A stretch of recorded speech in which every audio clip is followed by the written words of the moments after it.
level of alcohol, which is like the lower sector of any spirit, tends not to focus on the art side of the spirit. They tend to focus on making mass production, and which does the job. But then the more you get into quality spirits, which is basically the premium section of spirits like gin, whiskey, rum, you get to realize it's very hard to get a hangover with a Glenfiddich 21 or whatever it is that spirit you're drinking, and it's because more time and more art has been put into it, which means when you go behind a bar or when you're making a cocktail or when you're enjoying it, you're not drinking to get drunk.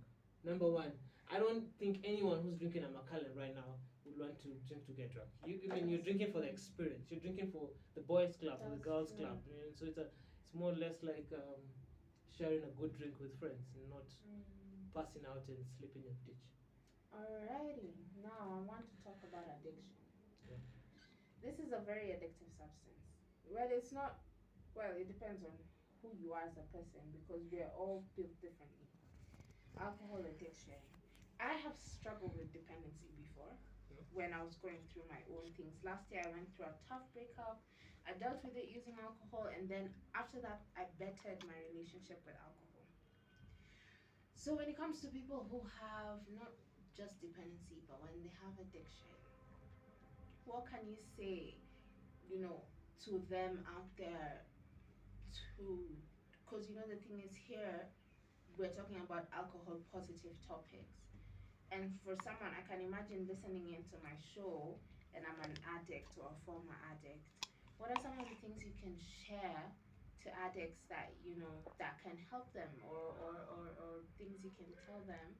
You can tell an addict or someone who's very dependent on alcohol to quit, because this is also something that is not entirely the most, it's not for everyone, like we said. But what would you tell to an addict, you as a mixologist, someone who understands alcohol, how it's broken down even in the body, how it's made, the origins? What would you tell someone who is very dependent on this substance?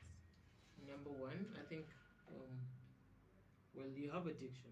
It takes a long time to get out of the addiction, but it is possible to get out of the addiction.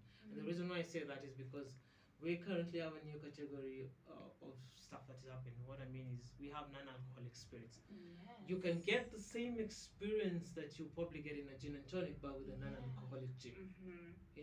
I'm not talking about juice. I'm talking about the same botanical, the same experiences that you probably get. But the only difference is that it doesn't have alcohol.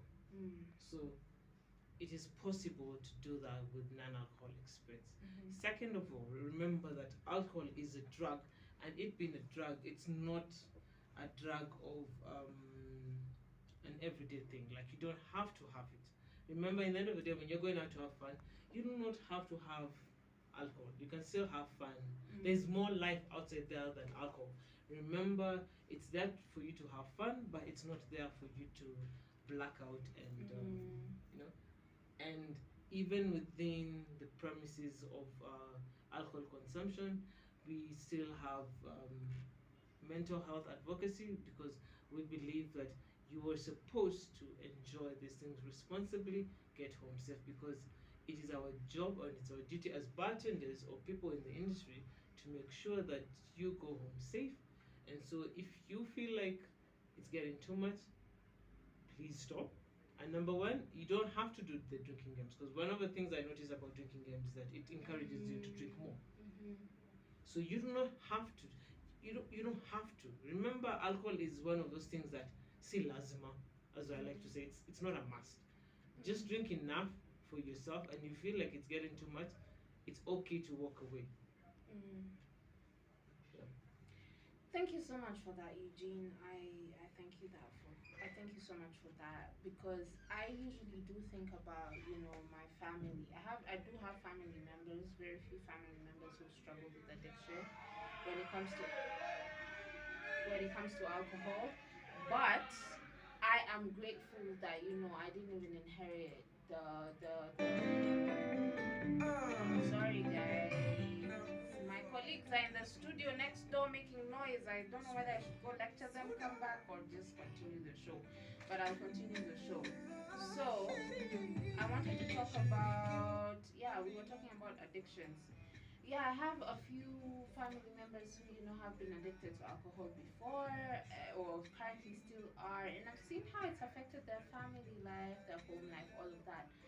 But the thing is, what you have said that is so striking is that you can stop and you can get out of it, or you can, like me, have a healthy relationship with alcohol. I know how much my limit is. I know how to drink to my limit. I know, not to my limit, but I know what my how to gauge myself when it comes to alcohol. Cece mentioned something very important. You need to have a proper conversation with yourself before you drink, so that you know your limits, you know yourself, you know that you're not going to be staggering and all that. You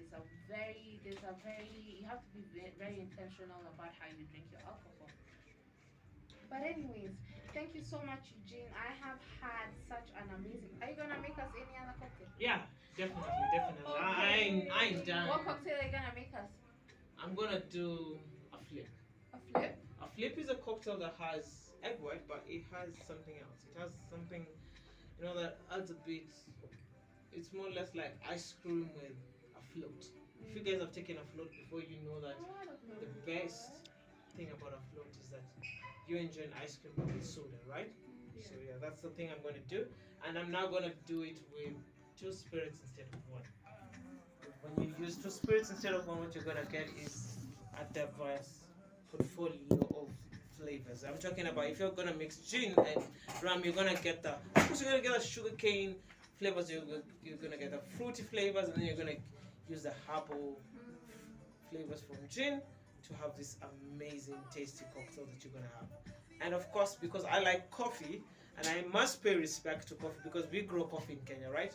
So why not do this? Yeah. So the first thing you do, as always, pour a healthy dose of spirit. Do not be afraid. A healthy dose of spirit is what you require. A healthy dose, trust you. This is all you need in life. And as you can see, I am free pouring. A very healthy dose. I'm not even measuring today. I'm doing a healthy dose because I want everybody to enjoy. And then of course you got your coffee, your cold coffee brew syrup, which is another healthy dose of coffee and vanilla. Come on. Are we still playing? I don't think so. Are we? I'm still playing. You're in kahawa.